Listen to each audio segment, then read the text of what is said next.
Hi guys, it's Michelle, and today's video is going to be yet another TikTok conspiracy theories video for you guys. Y'all know I love TikTok. I'm actually addicted to it. It's kind of a problem, but what are we gonna do, you know? I think as far as addictions go, it's really not that bad. It's really not. So, whatever. Anyway, without further ado, let's get into the TikTok theories because there is a lot of tea going on TikTok right now, and it has just been driving me nuts. I've been like collecting these TikToks over the past week and a half to try and be able to effectively combine all of these theories into one video. So let's just get straight into it. All right, so we have a lot of P. Diddy stuff to talk about, which I feel like not surprising, and a lot of Beyonce stuff to talk about, and honestly just a lot. But we're gonna start off with Britney Spears because a lot of people think that Britney Spears is actually connected in this entire P. Diddy scandal. I don't know if I would say that I believe it, but let's watch this TikTok. A lot of people don't realize that Britney Spears was in fact hanging out with Diddy at a party he was hosting the night before her infamous 2007 performance of Give Me More at the VMAs. And given what we know now about what Diddy was doing at his parties, of course it raises a lot of questions. But before we continue on with the facts, I just want to say this is all alleged and based on my opinion on publicly available information. I believe with my full chest that Britney Spears was set up to fail on the night of the 2007 VMAs, and it is my opinion that she was sabotaged in order to push her towards this conservatorship, which happened very shortly after this. So this was in September of 2007, and the conservatorship was put into place in February of 2008. However, according to Lynn Spears' memoir, Jamie Spears was already planning this whole thing 6 weeks before it happened in February. So just a couple of months after the VMAs. Now let's get back to the night of the VMAs. There are reports that Britney Spears was sabotaged by her hair person not showing up this night. Apparently she had a last-minute wardrobe change. She was supposed to wear a corset but wasn't comfortable in it. She wasn't happy about her makeup, but also she was supposed to perform with Chris Angel Mind Freak, and he apparently ghosted on the performance, leaving her to have to learn an entire routine like 24 hours before. And according to Britney Spears' book, she was shaken because she ran into Justin Timberlake backstage, but guess what else it says? I hadn't slept the night before. I was dizzy. Well, the night before, she was partying with Diddy at a party that he hosted. She went to a couple of parties that night. The first one was not Diddy's party, but the second one was, and she rolled up to that party around 2 a.m. He made an announcement that she was there, and then he played her song, Gimme More, and apparently she left around 2:30, and then she went to a third party. Mind you, that was not the only time that she had allegedly partied with Diddy that week. There were also reports that she had blown off some kind of run-through and had partied with him until 3 a.m. instead of that. But I do find this very interesting because, as I discussed in my last video, Diddy has been friends with Lou Taylor since 1990. We're now talking about 2007. I don't know for a fact if by now in 2007 Lou Taylor was managing his assets or not, but I know that she does now. And I also know that by 2007, Lou was allegedly already trying to ensnare Britney. This is a leaked email that circulated years ago. I cannot say whether it's factual or not, but it is alleged to be from Britney Spears. And it says, Gary, since you are my lawyer, even though I do not know if you are really trying to protect me or not, but there is this crazy lady, Lou Taylor, that has been sending stuff to my house. How did she get my address, and why can't you stop her? I don't know her, and she is a stalker. She is really terrifying me and my babies. If she knows where I live, then she can just show up. She sent me an effing pink hat, and she is writing letters like she's my mother. She has been stalking me since Malibu and needs to stop because I don't have security, and Sam refuses to stay over every night because he has 1,000 dogs to go feed. And I have my babies in London, and she keeps saying I'm possessed and that she needs to come and kill these spirits. I'm asking you for help, please. This gated community cannot or will not keep stalker mail from reaching my front door. The maid let the FedEx guy in, and that's how this got here. We told her 1,000,000 times to leave me alone, and now she's saying she's going to visit my drunk effing father in Kentwood. I don't care about him, but she could easily find my mother and hurt her. What am I supposed to do when Sam is not here? I'm scared. Can you call him and tell him how important this is that he needs to stay here every night? Because it's like no one is listening to me. And now she sent me pictures of her and a man and butterflies. She's really crazy. Do you care if I'm dead? Because I cannot sign your checks if I am. Your client, Britney Spears. I bring that up because if it's true, Lou Taylor was trying to get Britney for a while, and she already had an in with Diddy. And I don't know if you remember this, but there was a cutaway to Diddy during this performance that was kind of weird. Every other celebrity was reacting kind of surprised, but Diddy just seemed very like he knew.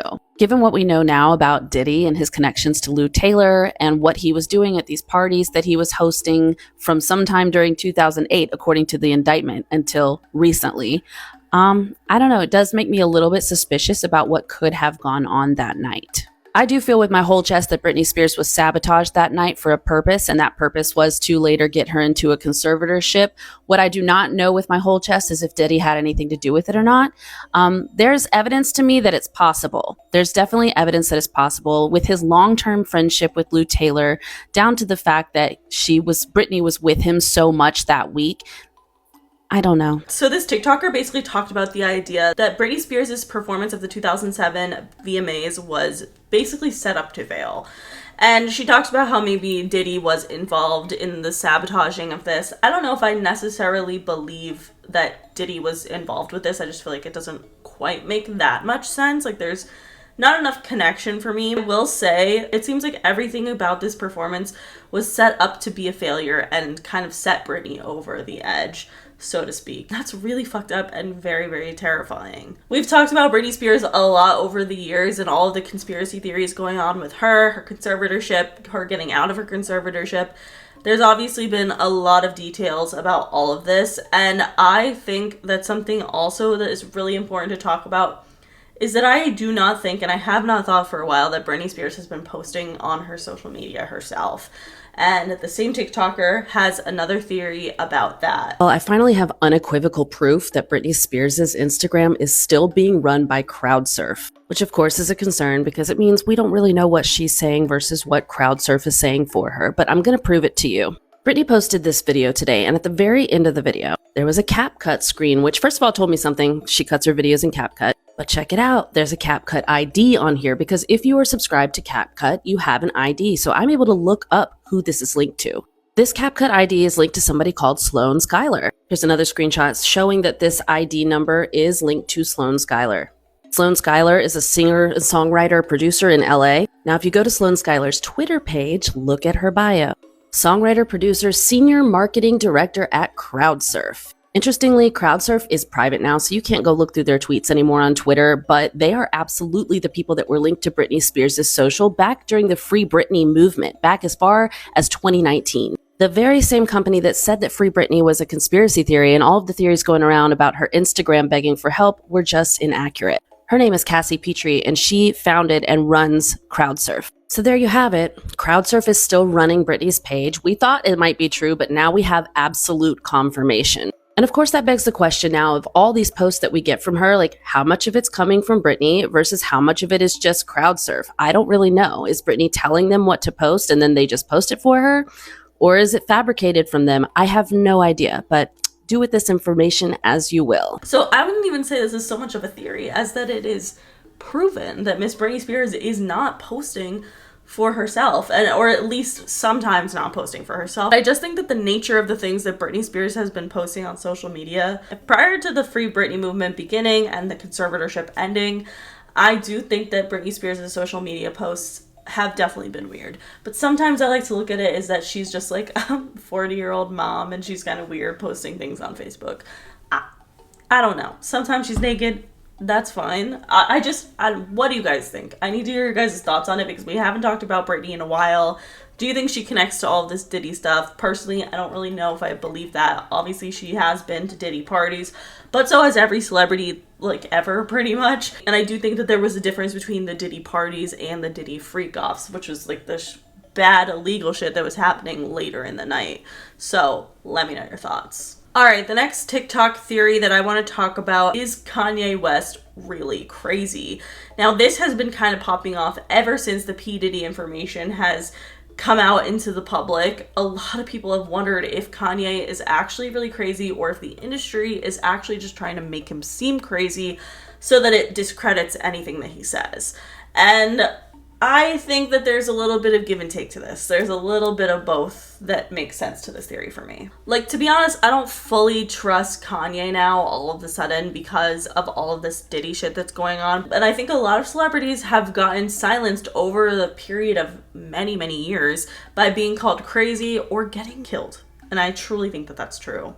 I think that Kanye A lot of what he says I disagree with, but a lot of what he says also, I do think there could be some truth to it, is what I'll say. Like, I don't think necessarily, oh my gosh, Kanye is just 100% right and everything that he says is perfect. But I also don't necessarily think that he is as crazy as the media is making him seem, because first of all, there's kind of been a lot of truth to what he did say.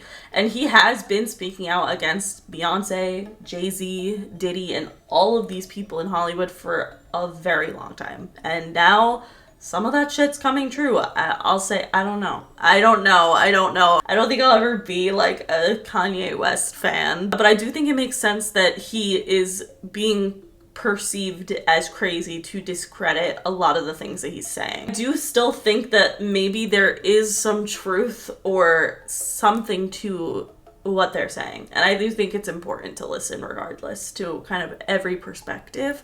And so I'm not ruling out that Kanye might be a little bit less crazy than what the media is portraying him. That's all I'll say. Speaking of people involved with this kind of narrative of Hollywood and trying to expose Hollywood, I do believe that people get killed because of what they were trying to expose. And Aaron Carter is one of them, and I cannot believe that I've never heard him talk about this before, but it is so insane. Remember that one boy? Now listen to this. I have to tell you this. Okay. So after I left the party, and the next day I smoked weed, and then I get in the limousine, I leave. I get back to the Sheraton Hotel at Universal over here. There's 4 FBI agents waiting for me in the hotel room. And my mom's there and she's like, tell them what happened. And I'm like, what do you mean tell them what happened? And I sit down with them and they all ask these super sexually exploiting,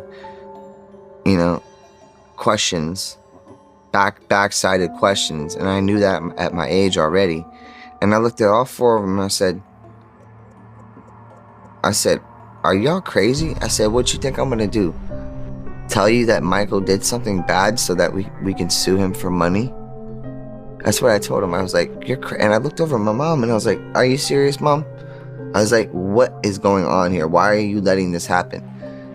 And she goes, well, I think something happened, I think something. I'm like, really? That man did nothing but be hospitable, kind, loving, giving, everything you could think of. We rode 4-wheelers for 5 hours, me, him, and Chris Tucker in the mountains at nighttime after his birthday party. Him and I hung out and talked pretty much all night. Got a couple hours of sleep. I wake up, he's not even in the room. He pulled out a cot for me in his room because I asked him, I was like, I want to hang out with you. I want to be around. It was Michael. Yeah. I want to hang out with him. I wanted to hang out with Michael. He pulled out a little cot or something. I laid on the cot. I wake up in the morning. His bed's made. There's a Queenie lady that wakes me up. I keep asking, where's Michael? I go over. He's got this huge statue figurine that Michael Jordan sent him for his birthday because he collected that stuff. Went and smoked some with him. Get in the car, and then all this shit happened when I got back to LA, and I'm like, what the fuck is this? I was like, and I looked at my mom, I go, are you really trying to go at Michael and use me for a money grab? I was like, nothing. And I looked at him right now, I said, nothing happened. I said, Michael was flirting with girls right in front of me. Actually. Yeah. And it was hilarious, because he was very charming. I bet. It's Michael Jackson.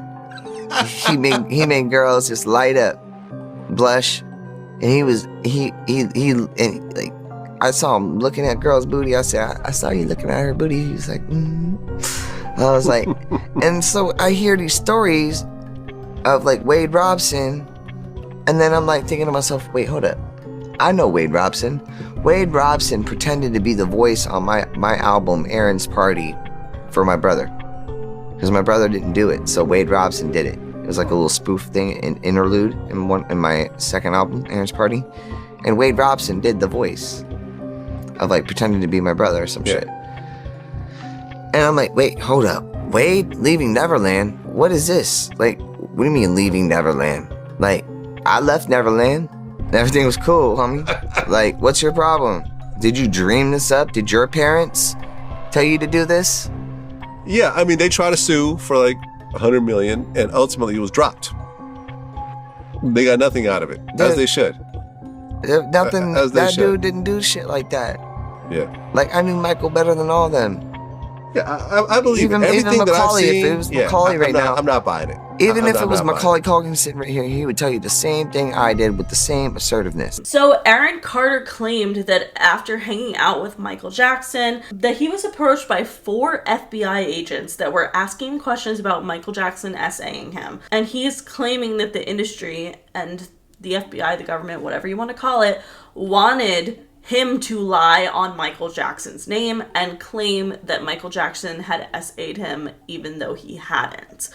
And I will say, I think a lot of people believe this conspiracy theory because a lot of people didn't want to believe that Michael Jackson was like a terrible fucking vile human being. I think a lot of people feel that way, including his family, but again, that also makes sense to me that his family would feel that way, even if it was true, that they would want it not to be true, you know what I mean? So I don't know, but Aaron Carter saying this is just very interesting to me because obviously a lot of people like to talk about how Michael Jackson didn't essay Macaulay Culkin, and he has always been a big person to speak out against these allegations against Michael Jackson. But at the end of the day, just because Michael Jackson didn't assault Macaulay Culkin doesn't mean that he didn't assault anyone. Like, that's obviously doesn't mean, like, those two things can exist at once. But I will say, Aaron Carter coming forward saying that the FBI quite literally was interrogating him, being like, tell us what happened between you and Michael, and literally nothing happened, that makes no sense to me, and something about that feels extremely off. I will say that. And again, I don't want to discredit anyone who has come forward saying things about Michael Jackson and any allegations against him, but I will say that prior to Michael Jackson's death and prior to these allegations, Michael Jackson has always been very vocal about dirty, disgusting, dark shit going on in the industry. And he has tried to expose people for years, and now he's dead. And guess what? Aaron Carter said this, and now he's also dead. So, I don't know. I don't know exactly what I think of it, but I don't like it overall. And I definitely think there is some darker conspiracy to this. And I think it checks out a lot to what a lot of people have accounted for in regards to these Michael Jackson allegations, and also in regards to what he was trying to say was happening in Hollywood. He was correct. A lot of dark shit is clearly going on here, and nobody's talking about it, and people are getting killed to refrain from talking about it, and that's really freaking scary. All right, now we're gonna do a bit of a deep dive into some people who may be involved with Diddy's situation. There is kind of a lot of freaking conspiracy surrounding Beyonce and Jay-Z right now, and we gotta jump into it. It involves Aaliyah, it involves Jay-Z having mistresses that may have been killed. It's like, honestly, there's kind of a lot of dark shit. We're gonna like roll it back, go back to Ashton Kutcher, Brittany Murphy, like so many different people that are tied to this situation. Let's talk about it. All right, so Jaguar Wright has been a pretty big whistleblower within all of this Diddy information. She has been talking about it for years now, and recently she was on Piers Morgan's show, and she was talking about Beyonce and Jay-Z and their involvement with Diddy. I think Jaguar has been really sounding the alarms on the Carters for quite some time now, and she has been basically like kind of saying that they are just as bad, if not worse, than Diddy. And that's pretty fucking scary. So she claims that Jay-Z is actually the one who was funding the investigation of R. Kelly and Diddy. And that is because he wants the heat taken off of him. Basically, Jay-Z would want R. Kelly and Diddy exposed so that it would take the heat off of him so that he would not get exposed himself. Jaguar Wright also claims that she has at least 3 people who are willing to testify in court that Jay-Z and Beyonce drugged them and put them on an airplane and then took them to their house and did whatever they wanted to do to them. And that's fucking scary. And the fact that she claimed this, again, on Piers Morgan is kind of, I believe her. Something that I will say is very scary when you think about it is the fact that Jaguar Wright pointed out Jeffrey Epstein, Harvey Weinstein, R. Kelly, and Diddy all have one single person in common, both professionally and personally. And that's Jay-Z, Sean Carter. I don't know. Like, I will say he's obviously involved with some sketchy shit. I've personally never liked Jay-Z. I always liked Beyonce a lot, but obviously we're going to go into some theories about her as well. But Jay-Z, just have never trusted him. I don't know why. Something about him feels off. It could be the fact that there's this photo of him literally from like the 1930s and maybe he's a vampire. I don't know. But anyway, Jaguar Wright really started to point out the theory that Jay-Z was involved in Aaliyah's death. And I think this is something insane, and I kind of believe it could be true. Allegedly, Sean Carter is responsible for enacting Hype Williams to put Aaliyah on a faulty plane to move her out the way as punishment for rejecting him, and so he could level up Beyonce, who was struggling. Let's just say allegedly that happened. So Aaliyah's death has always been very suspicious to me, and there's honestly quite a big selection of people who believe that there was some foul play involved. And honestly, I'm one of those people. I think that there for sure is something weird going on with her death, and it was very tragic and really, really just horrible. Something strange about Aaliyah's death is that she had intuition about it and tried to avoid it ultimately. On August 25th of 2001, Aaliyah was scheduled to fly on a chartered plane from the Bahamas to Miami. Aaliyah was apparently an extremely anxious flyer, and she just was very apprehensive about getting on this plane because it was on the smaller side, and it was much smaller than she had anticipated. She did not want to get on that plane. Now, Aaliyah's team were also told by the pilot that the size of Aaliyah and her 7-person entourage and all of their luggage would be way too heavy for this small plane to handle. But Aaliyah's team ultimately insisted that she needed to be in Miami that night. The plane had already been 2 hours late, and Aaliyah refused to board the plane. She just was feeling like something was off about it. She didn't want to go on it. She thought something bad would happen, and she was just not getting on that plane no matter what. She ended up having a headache, and she told her team that she was going to take a nap. One of her team members handed her a pill, and she took it and fell into a deep sleep. Aaliyah was unconscious when her team carried her onto that plane. She did not want to get on the plane.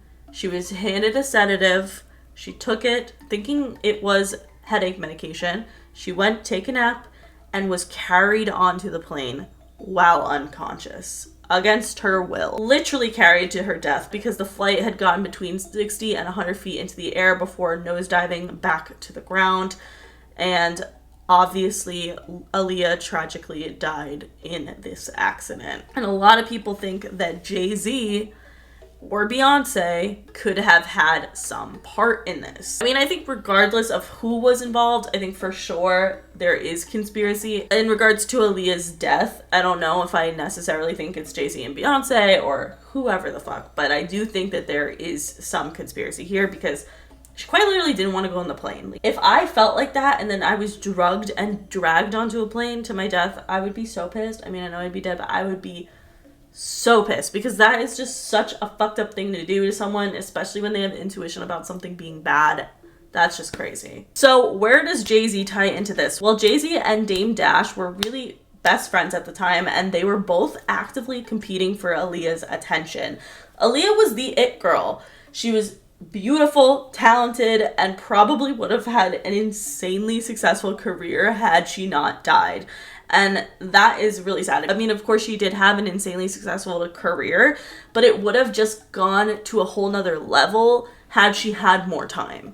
And that's really sad. But either way, Jay-Z and Dame Dash constantly were fighting over Aaliyah, even though they were best friends. Ultimately, Aaliyah ended up choosing Dame Dash, and Jay-Z was allegedly upset about this. Simultaneously, while Jay-Z was trying to win Aaliyah's affection, he met Beyonce during this time. Not only was Aaliyah Beyonce's biggest competition for the heart of Jay-Z, but she was also her biggest competition in the music world. But a lot of people think that Beyonce really got all that she wanted in 2001 when Aaliyah died, and that was her biggest competition. Now her and Jay-Z were officially together, and she was on track to become one of the biggest artists of all time. And a lot of people think that Jay-Z / Beyonce maybe weren't involved with Aaliyah's death. I don't know. I don't know if I necessarily believe they were involved with it, but I do definitely agree that there is something sinister and dark in regards to Aaliyah's death that I hate to think about because it honestly freaks me out. All right, the next Jay-Z Beyonce theory that we're going to be talking about has to do with a woman named Kathy Karina White, who is better known as Corey. So this woman was reportedly Jay-Z's mistress in 2010 to 2011. And there was a theory that she was pregnant with Jay-Z's child at the time of her death, and we're kind of going to go into it, but basically a lot of this theory comes from this reporter, Liz Crocken, who used to be a senior editor for Star Magazine.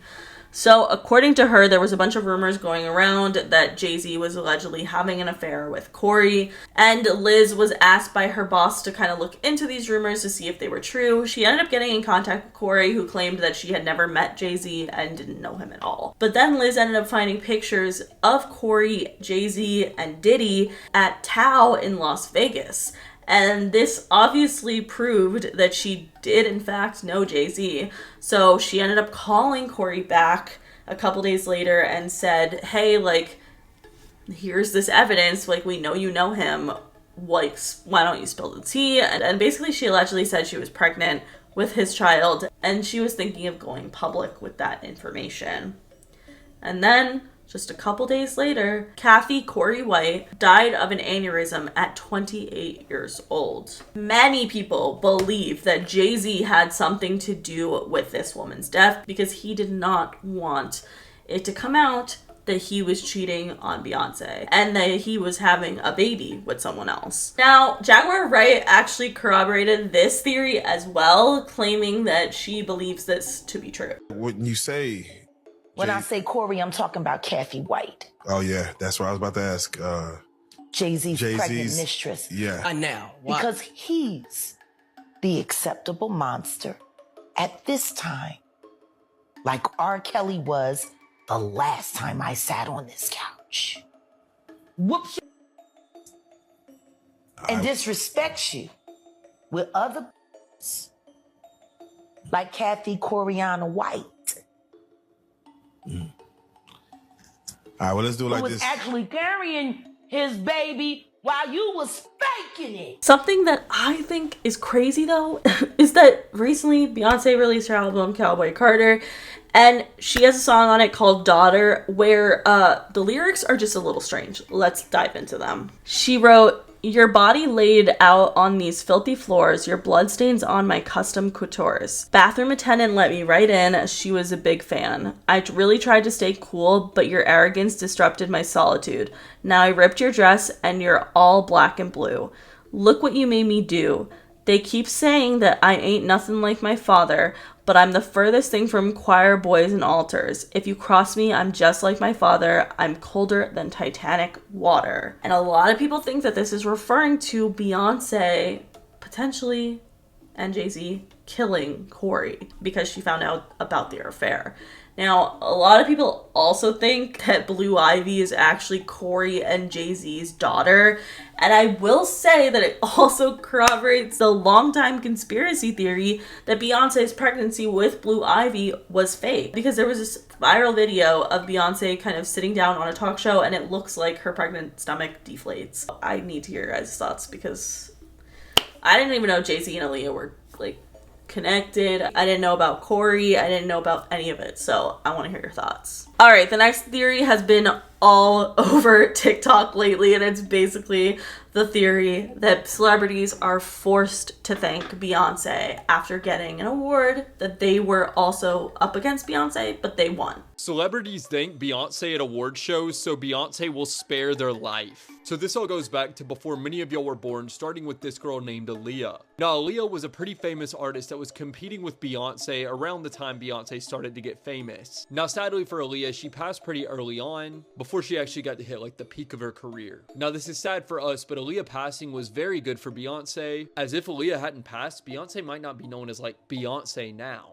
Fast forward to 2013, J. Cole makes a song called She Knows, which mentions Aaliyah's passing. It also mentioned other people like Michael Jackson's passing. Now, nobody really thought anything about this song until all of the Diddy stuff started coming out, and that is when people started connecting the dots. You see, Beyonce, Jay-Z, and Diddy are actually pretty close pals that go way back. Now, since all this came out, there have been theories thrown around that Diddy may have been involved in Michael Jackson's passing. People also think that he may have had a hand in Aaliyah's passing. And there's some pretty hard evidence that Diddy has had a hand in some other pretty famous celebrities passing. Now, because of this, many celebrities seem to almost fear Beyonce. Like, you've all probably seen different speeches during the Grammys or VMAs or something. For no reason, celebrities are always bringing up Beyonce and like thanking her when she has nothing to do with anything. Like during one of the Grammys, Adele literally broke her award because she beat Beyonce. If all of these theories are true, it kind of rewrites history. Like if y'all remember back in 2009, when Kanye rushed the stage after Taylor Swift won Video of the Year and said Beyonce had one of the best videos of all time. Looking back at it now,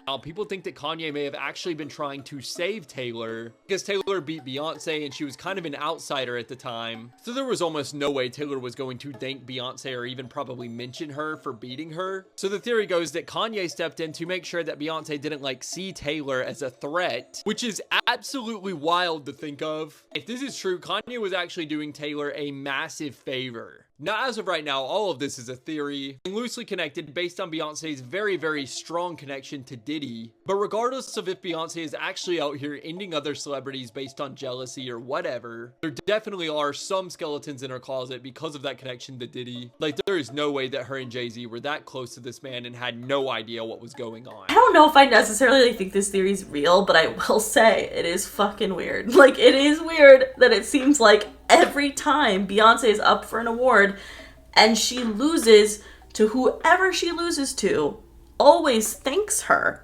in their speech. And it's like always very dramatic. I've never understood it. I always thought it was weird, but I never thought it had anything to do with like Illuminati or anything dark. I just thought it was weird. I will say I don't really believe the theory that Kanye was like trying to save Taylor Swift. I don't know. Maybe, but like I just feel like he did a lot of shit to Taylor Swift over the years and that was just the beginning of it.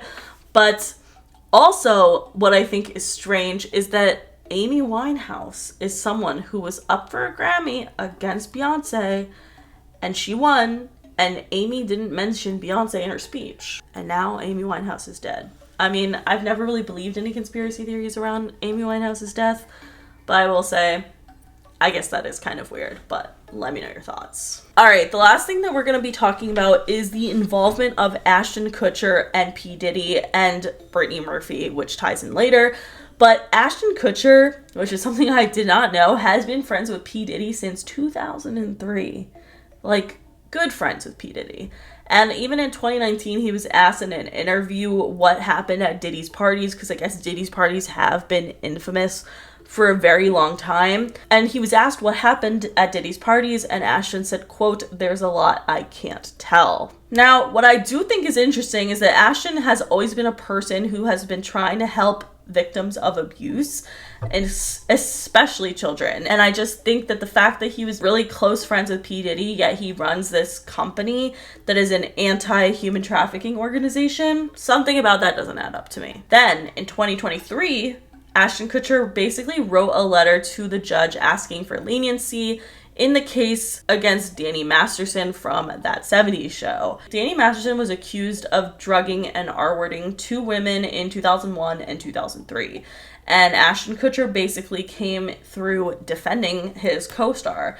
And a lot of people did not like this because, again, Ashton has been the chair of the board of Thorn, which is this company that was an anti-human trafficking organization that targets childhood SA. So it's just not a good look that he's here defending someone who is accused of R-wording people. After the controversy last year around the Danny Masterson case, Mila Kunis and Ashton Kutcher both stepped down from their positions at Thorn. And now that we know everything that we know about P. Diddy and we know their connection between him and Ashton Kutcher, it's just strange to me, and I think something about it feels really off. And I don't know what it is, but something about it's off.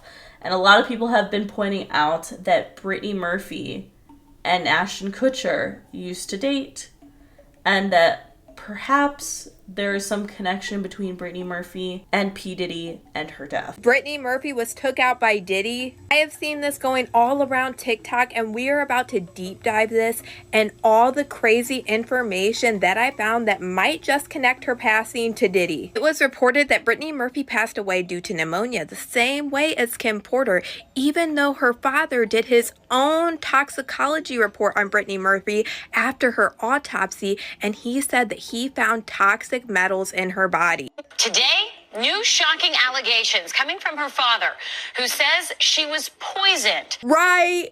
And what makes everything even worse is the fact that Britney Murphy dated Ashton Kutcher around the same time that he was best friends with Diddy. And it's been alleged for years that before Britney Murphy passed away, she was getting ready to expose SA that was happening in Hollywood. And we know even though Ashton Kutcher was friends with Diddy, he worked at an organization for these SA child and women victims. I want to say that I genuinely thought of Britney Murphy as soon as I was doing all the research within my P. Diddy videos and doing research about Kim Porter, because when I found out she died of pneumonia, immediately I thought of Britney Murphy, because I just think it's strange that these young, healthy people are dying of pneumonia. Like, that's just really weird, and it's weird that they're both connected to Diddy. And we've talked about Britney Murphy's death in the past, and I'll link the video over here, but there are several theories regarding the CIA, the government, and now P. Diddy could be involved. I don't know. Like, maybe Britney Murphy learned some dark shit while she was dating Ashton Kutcher about P. Diddy, and she wanted to expose that, and in order to keep her quiet, Diddy had her killed. I don't know. It's a very dark theory, and I don't know if I believe that they coincide, but just because there is so much conspiracy regarding Britney Murphy's death, that to me, I think it could have gone deeper than Diddy himself. Like, I think it was more governmental shit going on there, but let me know. But I do think it's weird that Kim Porter and Britney Murphy both died of pneumonia, and both of them had mysterious deaths with the same person who was doing their autopsy. Like, I don't know. It's kind of weird. It's just weird to me. Let me know your guys' thoughts. But anyway, that is it for today's video. If you guys liked it, please give it a big thumbs up. Let me know in the comments below what you guys think of these TikTok theories. And that is it. Make sure you follow me on Twitter, TikTok, and Instagram, and subscribe for new videos every week. And I'll see you guys later. Bye.